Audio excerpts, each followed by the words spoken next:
João capítulo 14, verso de número 15, assim diz o texto sagrado: Se me amais, guardais os meus mandamentos. Eu rogarei ao Pai, e Ele vos dará outro Consolador, para que fique convosco para sempre. O Espírito da verdade, que o mundo não pode receber porque não o vê e nem o conhece, mas vós o conheceis, porque habita convosco e estará em vós. Não me recordo o tempo exato, mas alguns meses atrás, aqui na nossa congregação cristã, aqui na Igreja Batista da Lagoinha, em São Miguel Paulista, nós começamos a falar sobre um personagem da triunidade, que atende pelo nome de Jesus, personagem esse que amo, personagem esse que estimo, que tenho como modelo de vida.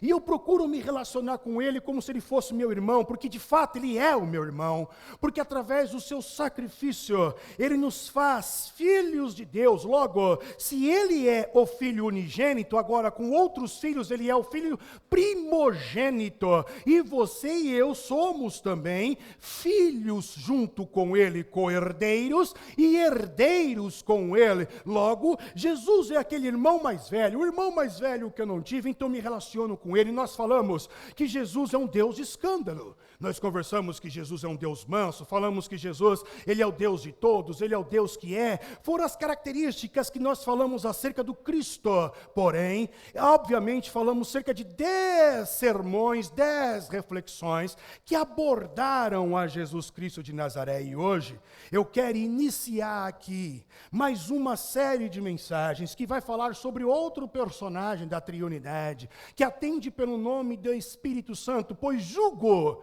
necessário nós conversarmos um pouquinho sobre o Espírito Santo, porque quando nós colocamos num pé de igualdade, na balança, e vamos comparar o Espírito Santo com o Pai e com o Filho, me parece que os tributos que damos ao Pai não são os mesmos que damos ao Espírito Santo, porque quando você e eu falamos glória a Deus, a ideia de Deus que vem em nosso coração é a ideia paterna, logo seria a pessoa do Pai, mas também falamos glória a Jesus. E onde entra o Espírito Santo aí? Chamamos o Pai de Senhor e chamamos o Cristo de Senhor, mas nós não chamamos o Espírito Santo de Senhor. Parece que nós nos esquecemos desta pessoa maravilhosa que é o Espírito Santo. Então, quando eu estava orando em janeiro deste ano, falando, meu Deus, meu Pai, o que o Senhor quer transmitir para o teu povo? Aí então eu coloquei vários temas que ali eu achava necessário. Então chegou o momento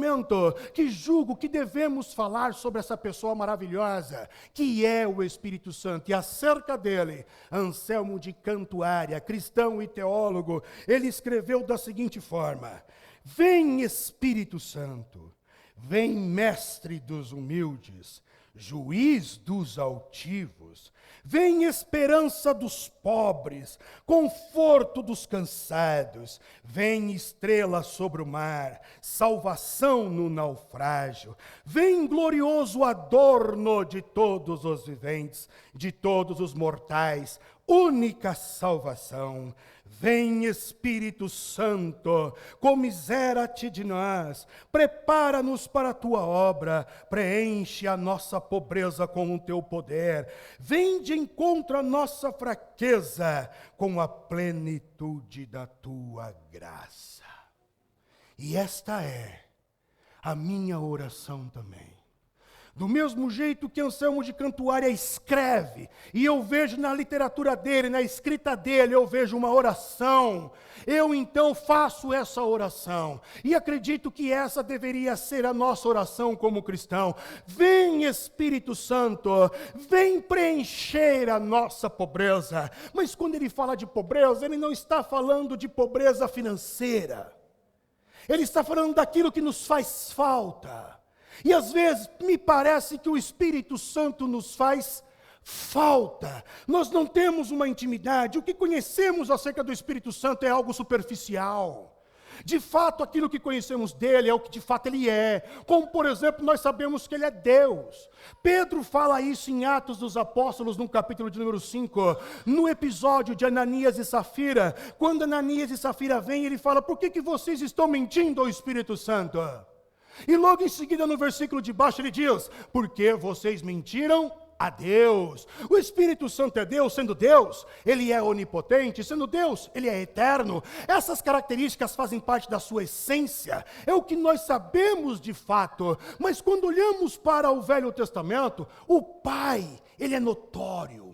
O Pai é bem evidente no Velho Testamento. Não que o Filho não seja, não que o Espírito Santo não seja, mas a pessoa que está à frente, que está agindo, é a figura do Pai. O Pai está trabalhando no Velho Testamento.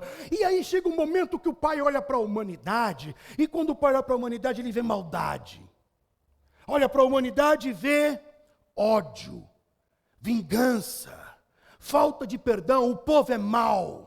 Então o Pai olha para o povo e diz assim: o meu espírito não vai ficar com o ser humano. É o que está escrito em Gênesis capítulo 6, verso de número 3, onde Moisés relata: então disse o Senhor, não permanecerá o meu espírito para sempre com o homem.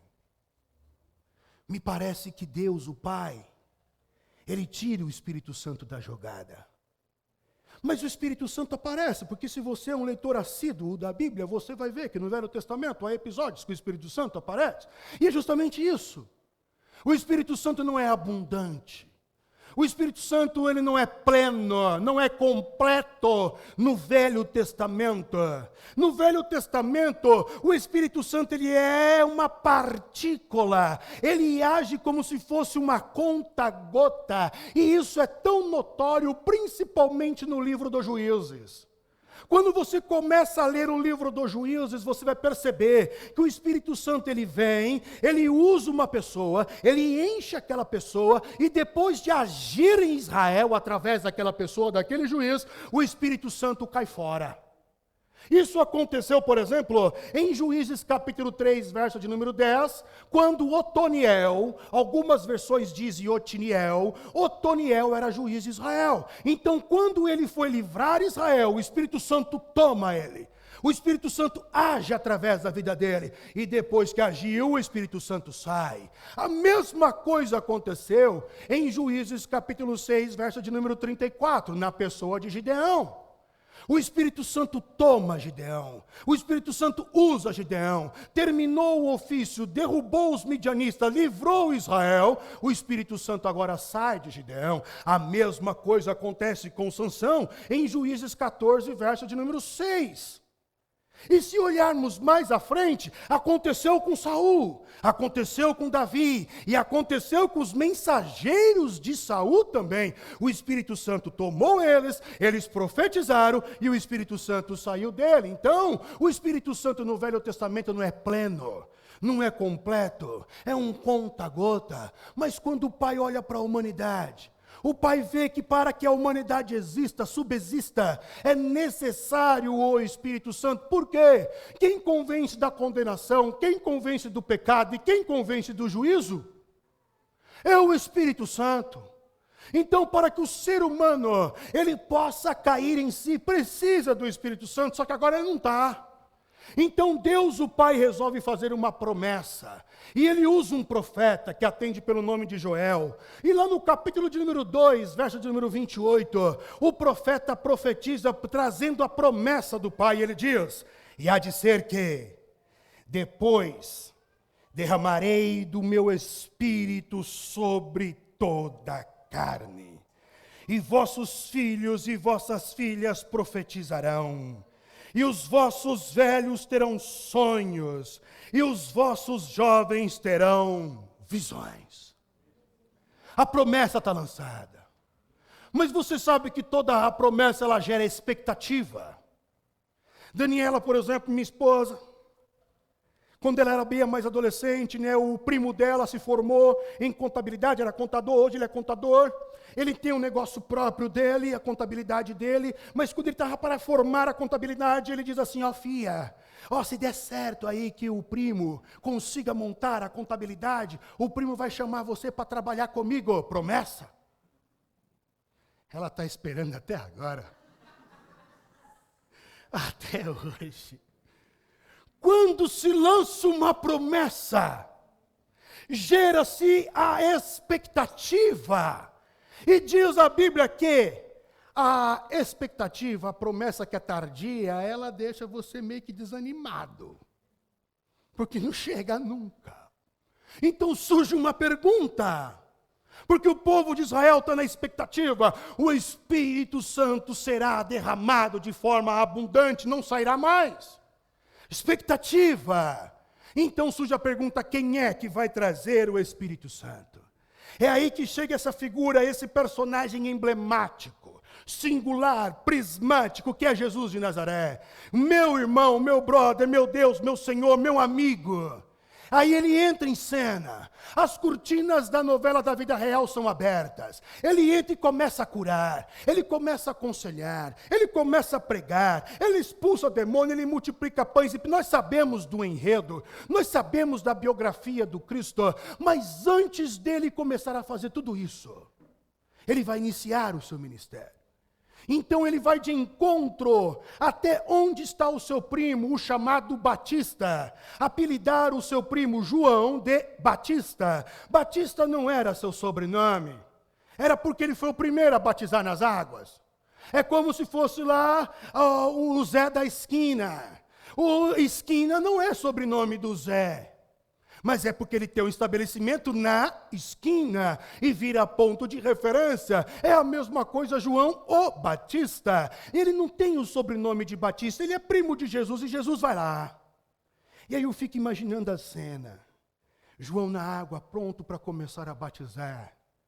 Toda a população de Israel que vinha a ele.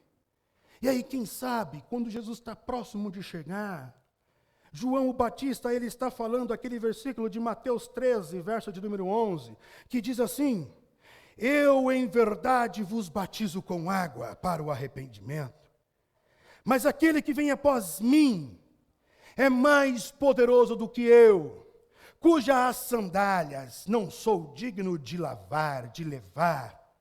Ele vos batizará com o Espírito Santo e com fogo.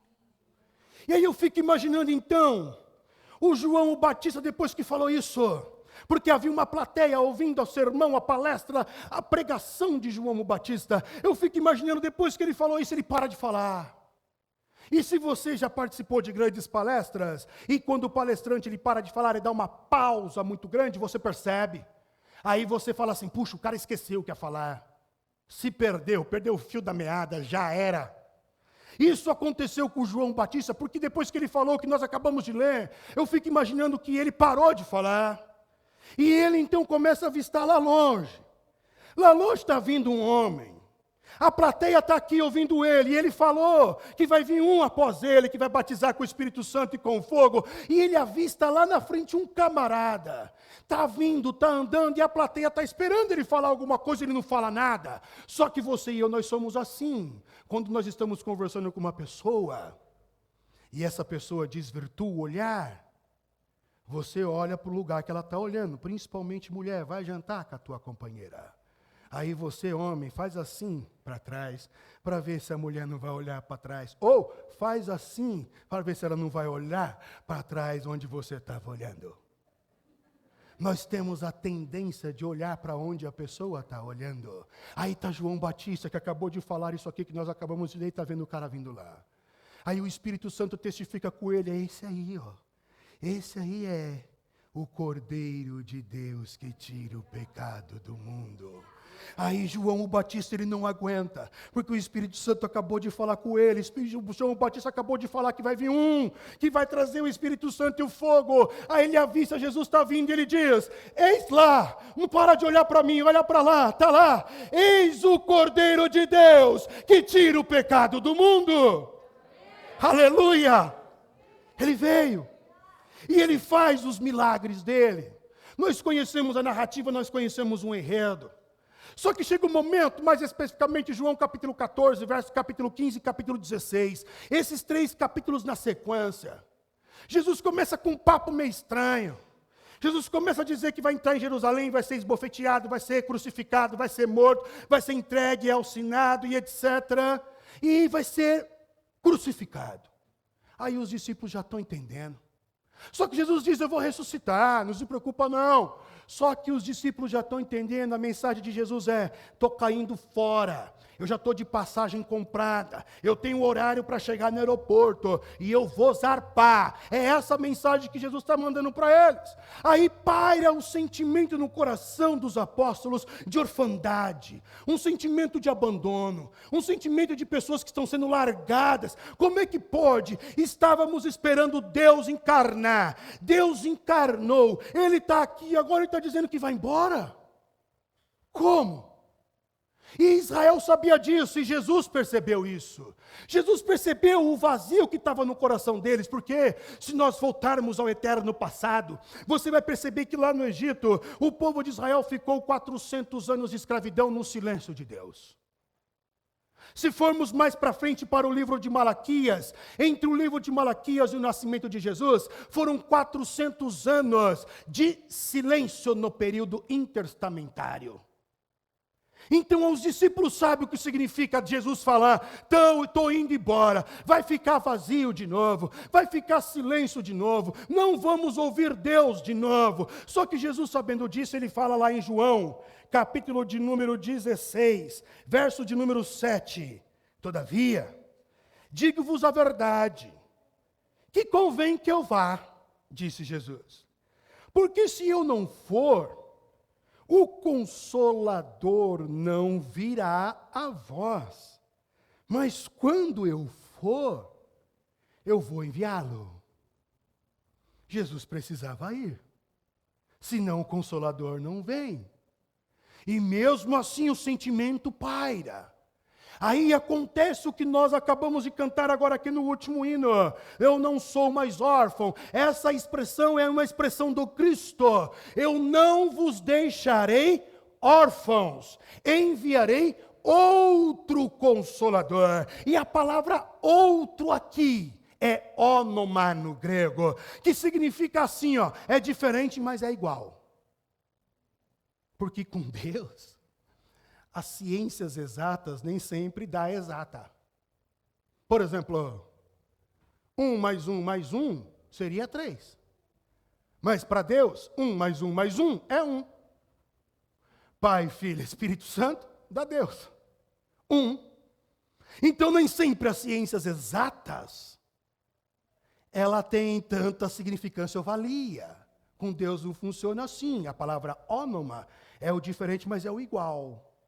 Ele é o Espírito Santo, eu sou Jesus, prazer. Mas Ele e eu somos um só. E aí então entra, o que Jesus está querendo dizer é o seguinte, a resposta de Filipe, Senhor Jesus, mostra-nos o Pai. Aí Jesus vem falar para ele, oxê, como assim? Há tanto tempo eu estou com vocês e vocês não viram o Pai?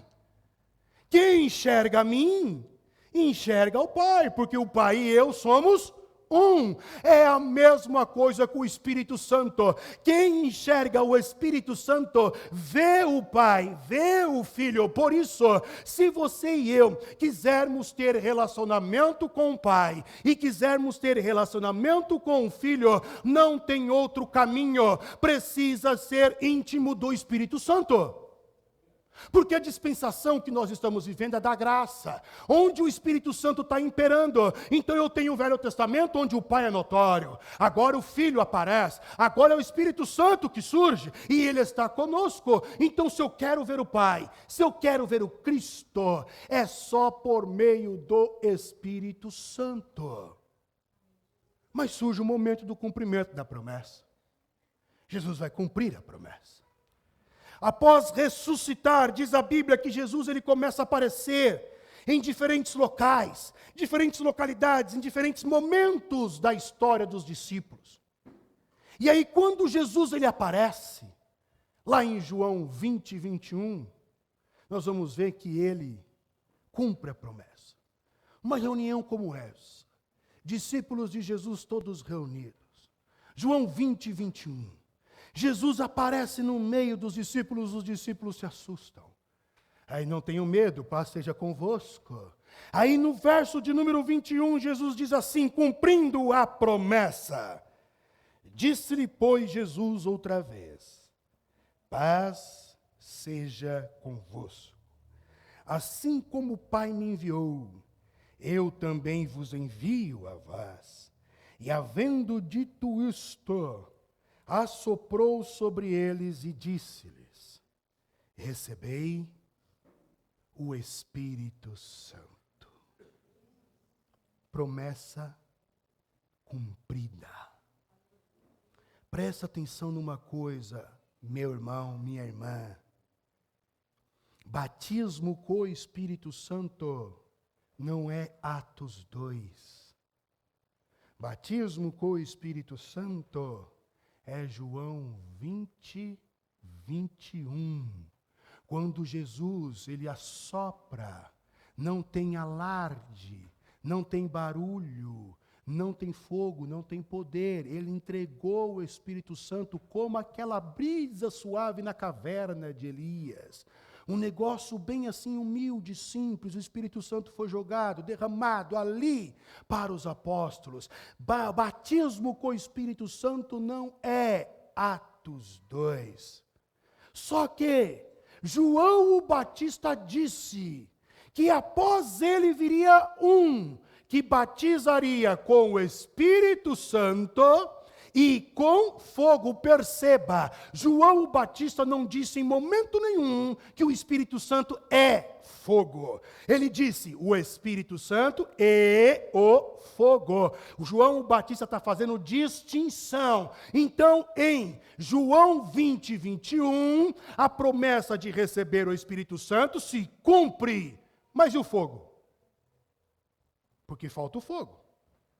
É o que foi profetizado em Joel. É o que o João Batista falou. E o fogo? É aí então que Jesus vai cumprir a outra parte da promessa. Lucas 24, 49. Antes de Jesus ser assunto ao céu, no final do Evangelho de Lucas, no último capítulo, nos últimos versículos, Jesus está pronto para ser assunto. Então em Lucas 24, 49, Jesus diz: e eis que sobre vós envio a promessa de meu Pai. Ficai, porém, na cidade de Jerusalém, até que do alto sejais revestidos de poder. A segunda parte da promessa. Porque João 20 já tinha acontecido. Agora Jesus está indo para o céu, subindo, sendo assunto. Então ele fala da segunda parte. Aí Lucas novamente vai descrever a segunda parte da promessa em Atos capítulo 2, verso de número 1. O que acontece em João 20, 21 é batismo com o Espírito Santo. O que acontece em Atos 2, 1 já é a entrega dos dons poder. Não é batismo com o Espírito Santo. Aí Lucas então vai descrever e diz assim, Atos 2:1, e cumprindo-se o dia de Pentecoste. Pentecoste é uma festa.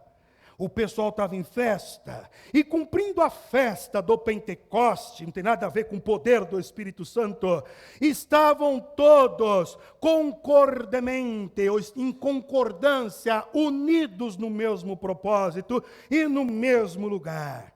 E de repente, do céu vem um som. Aí o poder faz barulho. Aí o fogo faz barulho. Aí o fogo vem como um vento impetuoso. Aí sim, e de repente um som, como um vento veemente e impetuoso, e encheu toda a casa em que estavam assentados. E foram vistas por eles línguas repartidas como de fogo. Promessa cumprida. Depois de toda essa narrativa, porque eu aqui hoje dei um de contador de história, eu só contei história, eu só descrevi o que está escrito na Bíblia. Hoje aqui eu dei um de pai que conta aquela historinha para o filho que vai dormir. Então esse foi o momento, depois dessa descrição, dessa narrativa, eu aprendo alguns princípios. O primeiro princípio, se eu quiser me relacionar com o pai e com o filho, é só através da pessoa, da comunhão do Espírito Santo. Não tem outro caminho. Segundo princípio que eu aprendo, que o fogo, o poder dado em Atos capítulo de número 2, não é para me fazer especial. Porque crente tem uma mania de achar só porque tem um donzinho, ele é especial. Sabe com quem você está falando? Eu sou o missionário, o profeta. Só porque tem um donzinho acha que é superior. Se Deus achou graça, se o Espírito Santo resolveu te entregar um dom, um poder, um talento, um fogo, uma unção, uma virtude, que não deu para outro, nenhum fogo, nenhum poder, nenhum dom, nenhum talento diz respeito a você, mas diz respeito ao serviço ao outro. Diz respeito a fazer para a edificação do outro, não é para que você ganhe glamour, status, curtida e like. Não é. É para que você sirva e edifique o outro. É para isso que serve dons, poder. É o que Paulo falou, que os dons servem para a edificação da igreja. Não é para se aparecer. São os 3 princípios, e o terceiro princípio que eu aprendo, quando eu descrevo essa narrativa, é que em Atos capítulo 20, acontece algo fenomenal. No capítulo 20, João, no capítulo 20 de João, verso 21, cumpre-se o que ele falou em Mateus 9,16. Mateus 9,16, Jesus disse assim, ninguém deita remendo de pano novo. O que é o remendo de pano novo? É o dom, é o talento, é o poder, é o fogo. Em roupa velha, imunda, pecaminosa, podre, falsa, mentirosa, porque semelhante remendo rompe a roupa e faz-se a maior a rotura. Nem se deita vinho novo, poder, unção, alegria, esperança, fé, dom, talento, em odres, pessoas velhas, que não foram regeneradas, que continuam com o mesmo hábito. Aliás, rompe-se os odres, a pessoa não vai lidar muito bem com o dom, e entorna-se o vinho, um dom também não vai ter sucesso, e o odre e o vinho se estraga. Agora, se o vinho for novo, bom, poder, e o odre for bom, Jesus disse, ambos se preservam. O que acontece em João 20, que é o verdadeiro batismo com o Espírito Santo? Regeneração, limpeza, pureza. Porque existe uma mania tão feia no meio do crente que ele busca poder e esquece de ser limpo, tratado, curado. Aí fica só dando o trabalho. Porque crente que tem poder, mas não foi regenerado, só dá trabalho. E coitado do pastor. Coitado do líder. Porque nós seguimos um efeito ruim, um exemplo ruim, a igreja de Corinto. A igreja de Corinto era a igreja que possuía mais fogo de todas as igrejas. Todo mundo caía, sapateava, espumava, não sei.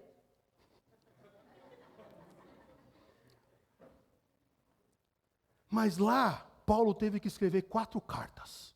Chegaram 2 para nós. E os historiadores acreditam que foram 4 que Paulo escreve para divertir aquele povo. Era um filho que estava coabitando com madrasta. Dentro da igreja. Cultuava Jesus e cultuava ídolos. Dentro da igreja. Não tinha distinção do corpo do Cristo. Não adianta buscar fogo, não adianta buscar poder, se você não foi tratado, se você não foi regenerado, o dom não vai ter serventia, porque existem pessoas que têm dom, mas na hora que fechar no cara na rua, aquele xinga o cara. Ele xinga o cara. Que adianta falar labrafá e labrafou e amaldiçoar o cara lá fora? Que adianta? Os irmãos deram risada, foi engraçado? É por isso que Paulo, ele fala veementemente e diz, Andai em espírito, Gálatas 5,16, e não satisfareis as concupiscências da carne. Andar em espírito é ter comunhão com Ele. E quando nós falamos de comunhão, nós estamos falando de relacionamento. E quando estamos falando de relacionamento, nós estamos falando de influência. Porque se você se relacionar com uma pessoa, você vai se parecer com aquela pessoa. Ela vai impregnar em você. Você vai pegar os costumes dela, o jeito dela falar. Eu me recordo que quando eu comecei a namorar a Daniela, eu falava, é bom para valer. E ela pegou isso. Depois ela foi trabalhar num outro lugar. E lá começaram a falar a palavra infame, infame, infame. E eu peguei isso. E hoje aqui na igreja muita gente fala infame. Porque é relacionamento. Há influência no relacionamento. Por isso Paulo, ele é enfático em dizer, andai em espírito e não satisfazeis as concupiscências da carne. Pois se eu tenho comunhão com o Espírito Santo, eu vou ser mais amoroso do que odioso. Eu vou perdoar mais. Eu vou compreender mais. Eu vou abraçar mais. Eu vou estar mais junto. Eu não vou julgar, eu não vou condenar, eu não vou ser arrogante, eu não vou ser soberbo. Porque é impossível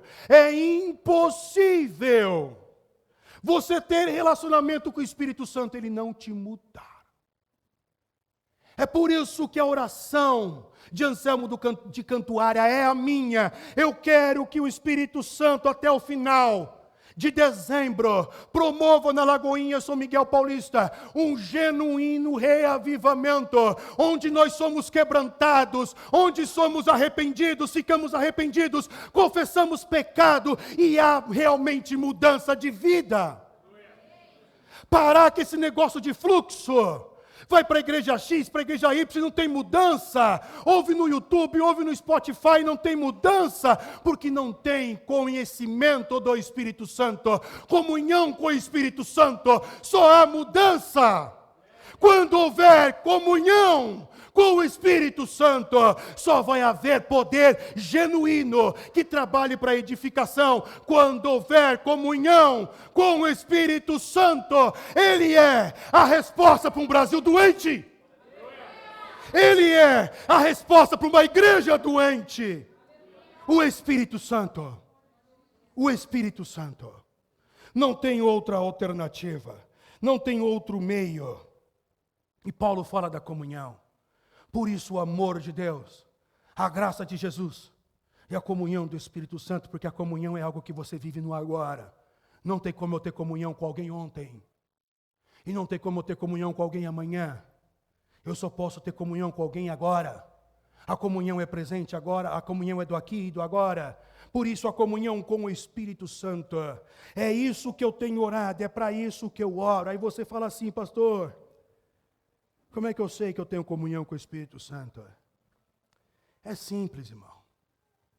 Seja um espectador de tu mesmo. E vai lá no teu Facebook, no teu Instagram e vê se o que você posta condiz com o Espírito Santo. Leva a tua esposa para jantar e pede para ela falar a verdade de quem é você. E vê se o que ela falar condiz com o Espírito Santo.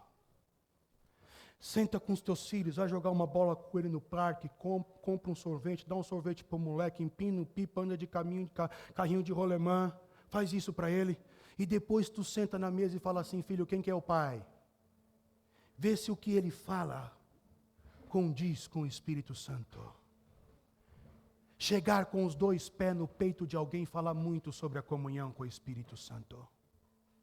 Maltratar alguém, escravizar alguém, subjugar alguém, oprimir alguém, inferiorizar alguém, fala muito sobre a comunhão com o Espírito Santo. Arrumar confusão, arrumar dissensão, arrumar facção dentro da igreja, fala muito sobre a comunhão com o Espírito Santo. Quando você tem comunhão com o Espírito Santo, a primeira pessoa que tu olha é para você. Você não olha para o outro. Você olha para você. Por isso eu oro. Eu oro para que o Espírito Santo desça sobre nossas vidas. Eu oro para que Ele promova a regeneração e depois, se Ele se agradar, que Ele nos dê poder. Porque se você perguntar para mim, pastor, eu posso escolher o poder ou o fruto do Espírito, eu te aconselho, pegue, busque o fruto do Espírito, que faz parte da regeneração. Busque isso. Porque os dons, o poder, o Espírito Santo dá a quem Ele quer, quando Ele quer. Então, se Ele quiser, Ele pode te dar, mas busque os frutos do Espírito. Ah, mas eu não preciso de poder para poder pregar? Não necessariamente, porque o apóstolo Paulo escreveu em Romanos, dizendo que o Evangelho já é poder. O Evangelho é o poder de Deus para a salvação. Eu não preciso dos dons. O Evangelho já é poder. Agora, se o Espírito Santo quiser te revestir com algo a mais, ok. Mas primeiro, busque os frutos do Espírito.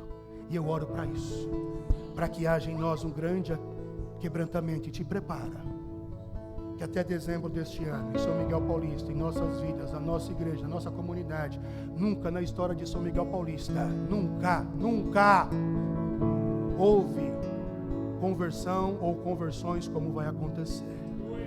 Que Deus os abençoe.